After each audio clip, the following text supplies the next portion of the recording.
Damara rises. A New Orleans horror story, United States. Damara was finally free. She climbed out of the old coffin in the cave beneath the Louisiana bayou and smiled. Her eyes glowed red. Her nails were long and sharp. 100 years of darkness had not broken her. Nothing could break her. Ghost, I'm free, she whispered into the bayou night. Finally free, skull. She walked to the water's edge and looked at her reflection. She was old, wrinkled, gray-haired, the face of a woman who had aged badly and quickly. What happened to me? Face screaming in fear. A voice spoke from the darkness.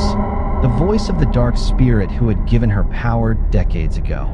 You slept too long, Damara. You haven't fed. Without blood you age. Feed and your beauty returns. Damara looked around the Louisiana night. The bayou was dark and quiet. Spanish moss hung from cypress trees. Somewhere far above, a plane crossed the sky with blinking lights. Small airplane. She stared at it. People fly through the sky now, she said slowly. How long was I asleep? Fearful face. She could hear the passengers inside. Hundreds of heartbeats. All that blood. All that life. So close. So unreachable. She needed to feed. Now. Let's go. She moved toward the lights of a nearby town. Bayou Falls, Louisiana. Population 300. Every house dark at this hour. Every person sleeping. Crescent moon. A man was walking alone down the main road. Hands in pockets. Looking down. Not paying attention. She watched him from the shadows. His name was Victor. She could feel his thoughts. He was a thief. Planning to rob the house at the end of the road. Waiting for the right moment. Smirking face. She stepped out of the shadows. Ma'am, you okay? Victor said. It's late. Where you headed? She smiled. Just walking home, son. Old legs give out on me. Victor offered to help. He was a thief, but he wasn't completely without manners. Come on, I'll walk you. Face with steam from nose. She let him walk beside her. She listened to his thoughts. Heard exactly what he was planning to do to the family in that house. Her eyes went red. Red. You were going to hurt innocent people tonight, she said. Victor stopped walking. What? Lady, I don't know what you're. Her hand found his throat before he finished the sentence. Skull. She fed. When she stepped back, Victor was on the ground. Empty. Still. Damara felt warmth flood through her body. She looked at her hands. Smooth. Young. Beautiful. Her hair had gone dark again. Her eyes were bright. Her skin was perfect. There, she said. That's better. Smiling face with horns. She walked through Bayou Falls feeling powerful. Feeling like herself. Feeling like the woman she had been before the princess had trapped her. Before the army had sealed her in that cave. Before 100 years of darkness. She had been wronged. She intended to correct that. But first she needed to find the one person who could wake her fully. The descendant. The girl. The one whose blood ran with the same ancient power. In New Orleans, 3 hours away, a 22-year-old nursing student named Maya had been having bad dreams for a week. Maya sat up in bed at 3 a.m. sweating. Her roommate, Isabel, knocked on the door. You okay? You were making noise again. Same dream, Maya said. The cave. The woman in the coffin. The red eyes. Fearful face. Maya, you've had that dream every night this week. I know. You should talk to someone. Maya didn't answer. She was looking at her window. The curtains were moving. There was no wind. Then a face appeared at the glass. Ghost. Old. Smiling. Eyes glowing red, even from 3 floors up. Maya screamed. Face screaming in fear. By morning the face was gone. Maya told herself it was a dream. She went to class. She ate lunch. She tried to be normal. That evening her phone rang. Unknown number. She answered. A woman's voice. Smooth. Amused. Like someone who had been waiting a very long time and was finally enjoying the moment. Hello, Maya. We have a lot to talk about. Skull. Maya hung up. Her hands were shaking. The phone rang again. She didn't answer. She called her friend Derek instead. Derek worked. Listened to the rain hammer the roof and watched the empty streets of Hollow Creek through the windshield and thought about what a strange place this was. Then he heard the bells. Skull. Not church bells. Not wind chimes. Something smaller. Something ankle height. The kind of sound that comes from decorative bells sewn onto the hem of a dress. Rhythmic. deliberate, moving through the rain. Daniel rolled down his window slightly and looked out. The street was empty. The bells got louder. Then a voice, low, wrong, coming from directly behind his car. Time to go. The laughter that followed was not human. Daniel didn't remember making the decision to get out of the car.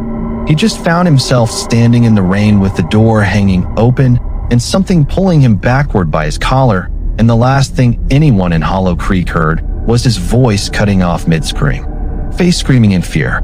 By morning, the only evidence that Daniel Webb had ever been in Hollow Creek was his rental car, still parked on Route 9, driver's door open, interior soaked through, with deep drag marks in the mud leading away from it toward the old Hargrove ruins at the edge of town. His body was never found. Skull. The Hargrove ruins had been the central feature of every Hollow Creek nightmare for 30 years. They sat at the far end of Creek Road, the collapsed remains of what had once been the grandest house in 3 counties, burned to the foundation in 1994 under circumstances that the official report called undetermined, and that every Hollow Creek resident called something else entirely. Don't go near the ruins. Every parent in Hollow Creek told every child from the time they were old enough to understand the words. Don't go near the ruins. Don't go near them in the day. Never go near them at night.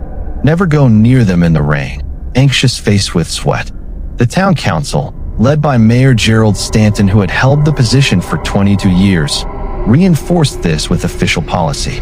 No trespassing signs. A chain-link fence had been through something terrible and had let the terrible thing define her completely. Crying face. I know, Maya said. Derek told me the history.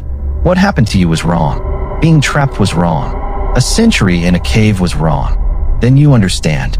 I understand you were wronged, Maya said. I don't understand how killing random people in Bayou Falls fixes that.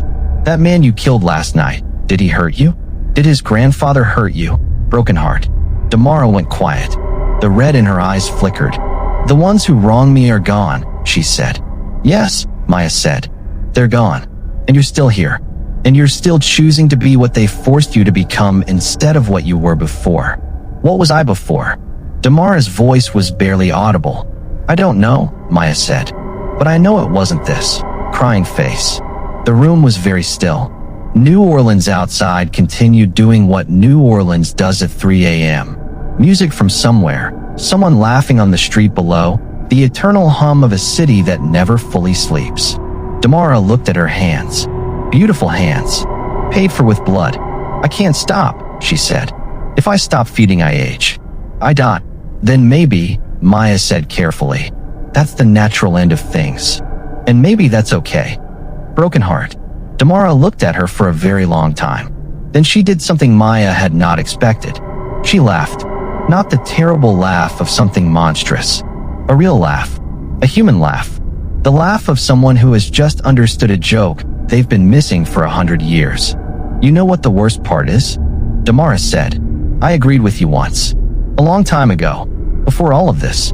I thought life had natural endings, and that was right and good. She looked around Maya's apartment. The textbooks. The coffee mug.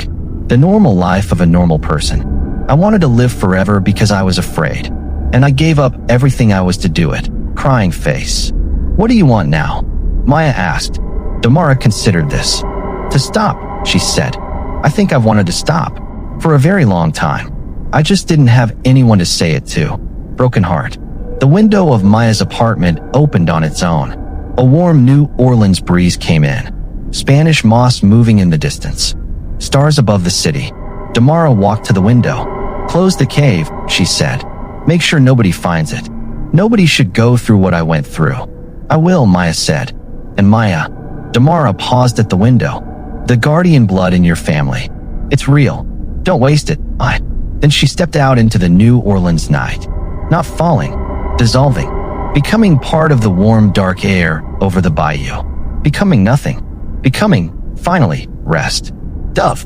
Maya called Derek at 6 a.m. They drove out to the bayou together at sunrise. Found the cave. Sealed it properly with help from a priest Derek knew who specialized in exactly this kind of problem in exactly this part of Louisiana. The cave was sealed by noon. Maya drove back to New Orleans, made coffee, sat at her kitchen table, and thought about Damara. About a woman who had wanted to live forever and had spent 100 years dying by inches instead. She thought about the guardian blood, about what it meant, about what she was supposed to do with it. She didn't have all the answers yet, but she had time. Sunrise. The end ghost.